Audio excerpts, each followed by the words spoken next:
Napakahalaga ng araw na ito ngayon, guys, dahil dalawang tao na malapit sa akin ang nagbe-birthday. At ito nga ay si Cleo Armendez, ang aking hipag, at ang aking mahal na mother, si Magdalena Quero. Yan. Cleo, happy birthday sa'yo, and sana ay maging masaya ang pagdiriwang sa iyong kaarawan ngayong araw na ito. And sana, gaya ng dalangin mo, ay sana ay mapagtagumpayan mo or ninyo ang mga lahat ng pagsubok na dumarating sa inyong buhay. Yan.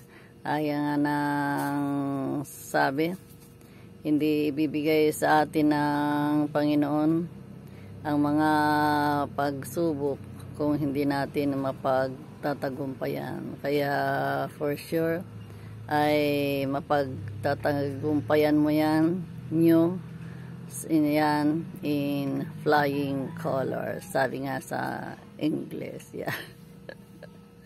Naka-English na naman ako ng kapiraso. Ayan. And also, syempre, remembering my late mother on her birthday.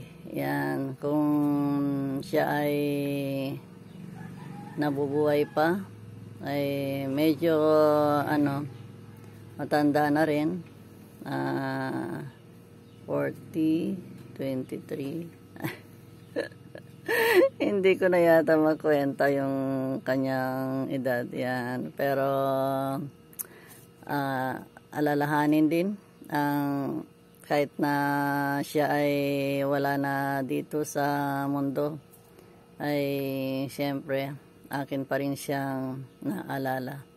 And sad to say, ay wala man lang kaming picture na mag-ina, or parang sa pagkakatanda ko ay wala man lang kaming picture na kanyang anak na kasama siya. Yan, kasi siya ay kinuha ni Lord nung siya ay 39 years old pa lang siya. And pagka kasi nun ay mahal ang mga pa-picture, kailangan mong magpunta sa mga studio ng mga na kumukuha ng picture. And madali lang naman sigurong magpa-picture, kaya lang yung pampa-picture, yung pambayad sa picture ang wala kami noong araw. Kaya mula pagkabata hanggang kami tumanda-tanda ng kaunti, dahil nga sa maaga siyang nawala, ay wala kahit ni isa sa amin na kasama siya sa picture. Yan.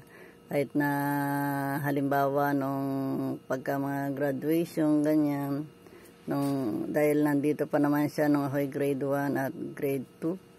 And nung nagtapos yung aking mga kapatid na si Erlinda at Marisa, ay pareho lang pala yun, Erlinda at Adoracion, ay buhay pa na naman ang aming mother noon at graduation. Pero hindi ko alam kung bakit hindi siya sumasama sa pagpapapicture sa amin. Kaya hanggang sa siya ay mawala, ay wala kaming picture na kasama siya, maliban nung siya ay nasa nasa kanyang kahon. Ayan, ganyan. Kaya sad to say, ay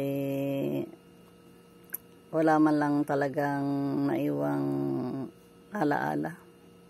May picture nung dalaga siya, pero di na rin masyado makilala dahil sa kalumaan.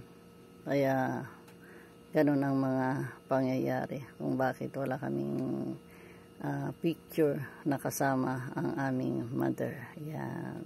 Sana ay tsak namang nasa mabuti na siyang kalagayan dahil kasama na niya si Lord. And remembering you, nanay, sa iyong birthday. Yan.